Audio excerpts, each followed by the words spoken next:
What's up, lads? Today I'm going to make a video talking about something a bit more serious. I actually did my first craft fair with my friend Marnie. I'm going to put a link to her Etsy store and her Instagram down below. But I'm actually wanting to talk about something a bit more serious.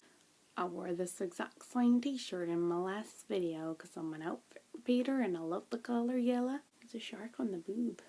Can't go wrong with a shark on the boob. There's going to be absolutely none of my amazing mad bants in this video, and that's a bit of a crime and I'm really sorry, but like, just occasionally I gotta get deep, fam. Also, in other news today, I bought a tin of Pringles and I cannot wait to fucking bust that bad boy open, I'm telling you. Today I kind of want to talk about an issue that I've kind of been thinking about for a while, which is love. I got out of a very serious relationship about 2 years ago, and I've had a little couple of like, flings since then, but I've not actually had like a relationship. And I recently had the realization that I think maybe I'm ready to start dating, but I don't really know where to start. I mean, I had the Plenty of Fish app at one point, and from what I understand, Tinder is very much like that. And pretty much nearly every interaction I had on Plenty of Fish was some sleazy guy messaging, "Hey baby, hey sexy. You don't know me, you don't get to call me that. Even if you're in a relationship with me, truthfully, you don't get to call me those things because I'm not really into pet names." It's kind of quite a complicated issue for me. Like, I don't really know how to go about meeting someone. I don't know how to go about dating. I've never really like dated. I've very much been friends with someone and then it kind of blossomed into romance, which then became a relationship. I've never really done the whole dating thing, and I just don't know when to start. I don't know where to start. I don't really know what to do. But it kind of got me thinking as well, like, I feel like I'm ready to date, but is it because I'm feeling left behind? A lot of my friends my age are now in relationships, and I'm really happy for them. Like, this isn't like a jealousy thing at all, but I do wonder, do I maybe just want to be in a relationship because I'm slightly envious of the fact that everyone else is? It's not a good enough reason to really be in a relationship. It's just because you feel you should because everyone else is. I definitely know I want to be in a relationship one day. I'm not cynical about love at all. I am very much a big believer in soulmates. I don't believe that everyone is lucky enough to find their soulmate, but I very much believe that exists.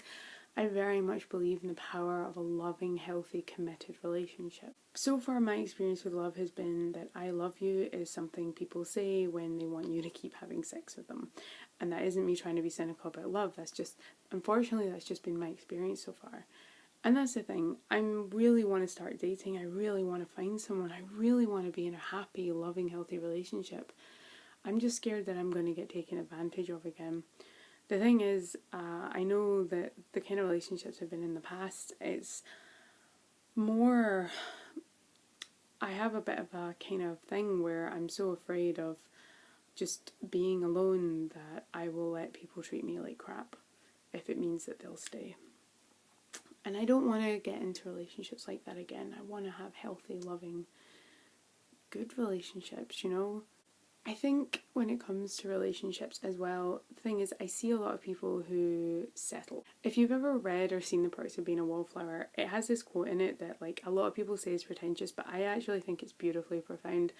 We accept the love we think we deserve. I think that's possibly why I end up in relationships with people that don't treat me the way I maybe should be treated, with people that kind of very much take advantage of the fact that I have quite a generous nature. I also have quite a timid nature. It makes it really easy to make me afraid and make me, not want to say when I'm unhappy with something, But we do accept the love we think we deserve, and I don't want to accept the love I think I deserve anymore. I want to accept the love I know I deserve. But it's about finding that. Getting out of the last relationship I was in kind of made me have this realization as well. Just looking at some of the relationships my friends are in, I know people that have settled. Like, I know people that were so afraid of being alone that they settled for the first person that would take them. I know a couple of people that are clinging on so desperately to the fact that they've been together for so long, they just don't know where they would be without that person. But if you're not happy, then does it matter that you've been together that long?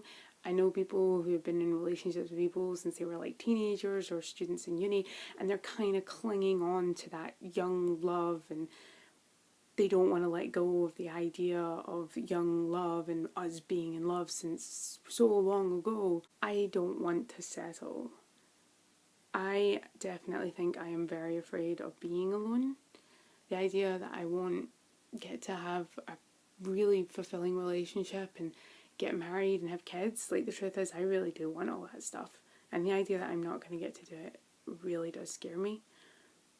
But after I got out of my last relationship, I had this realization that I definitely think it would be better to be alone and never do those things than settle for someone who doesn't love me the way I should be loved, who doesn't want the same things as me, who maybe only marries me because we've been together for so long, why not? If you marry someone, you should marry them because you love them. If we're going to have kids, I want it to be because we both want to have kids and we both feel, okay, this is it, we're ready. Not because, oh, we might as well. Because that's the attitude I kind of get from a lot of people who are married and have kids is, I might as well. That's not really a good enough reason. Those are like pretty much 2 of the 3 biggest commitments you'll ever make in your life. The third one being a house. That's also kind of a thing. Why would you settle and buy a house with somebody that you don't really love, or you do love but you don't actually love them as much as you know you should? That's kind of my thoughts on that, is like, as much as I'm scared to be alone, and it does scare me, and it's especially quite hard not to feel that fear when you see everyone around you just in relationships and they're so in love and happy, and you do feel left behind. It's hard not to feel that fear, but at the same time it's like, I don't want to settle. I want something real, or I don't want anything at all. And the other thing you have to remember, because when I think about this very serious relationship I was in this relationship for like 3 years. I did learn a lot about myself. Like, for example, I learned that I want someone that actually wants me, and I don't want to settle.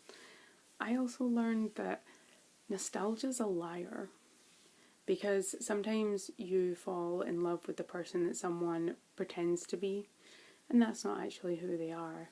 And you're nostalgic for the person you thought they were, and not the person they actually turned out to be. When you kind of have those happy memories of relationships you were in, because you do, even if a relationship was terrible, you still have those happy memories, your brain kind of clings to those happy memories. Like, it makes you happy to think about it, or it makes you sad too because you miss them.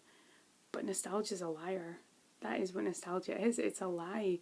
At the end of the day, you're not in that relationship or that friendship or that job for a reason, because you weren't happy, and the truth is you're probably better off now than where you were. I definitely think, even though I am alone now, I am a lot better off. I think I have very much, due to the fact that the last 2 years a lot of stuff has happened to me, I think I'm better off. I think I've learned a lot about myself. I think I've really grown.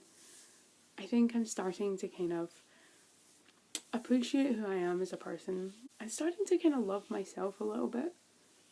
I think sometimes, like, self-love is one of the hardest kind of loves to do, It's a difficult thing to love yourself. And it's probably part of the reason why people do things like settle. They're so afraid that they're unlovable, they take the first thing that comes their way. And I don't want to be like that. I don't want to be someone who's wrapped up in the memories and the nostalgia of the first few weeks of a relationship I had with someone and expect them to still be the same. I don't want to be someone who marries someone just because I want to wear a dress. I don't want to be someone who has kids just for the sake of having kids. I want to be someone who is loved and loves someone in return. I want to have a healthy relationship that's built on the good foundation. I want to have kids because we're ready, that's something I want to do. But I definitely think that being alone isn't so bad. Plus, the fact that I'm alone is giving me a lot of time to actually, focus on my projects. It's giving me a lot more time. That's the other thing. I'm like, if I'm in a relationship, am I going to have time to do this? Am I going to have time to write? Am I going to have time to video? Am I going to have time to go to the gym? I'm actually trying to work out, did I have time to do these things before? And the truth is, I don't think I did. I think I was so absorbed with, my relationship and with work that I kind of forgot about being myself. I kind of forgot about doing things that make me happy. And I definitely think that, you know, nothing is worth your happiness. That's probably the biggest thing I've probably learned over the last couple of years, is that nothing is worth your happiness. And, you know, if you're striving for something but you're not happy, maybe you're striving for the wrong thing.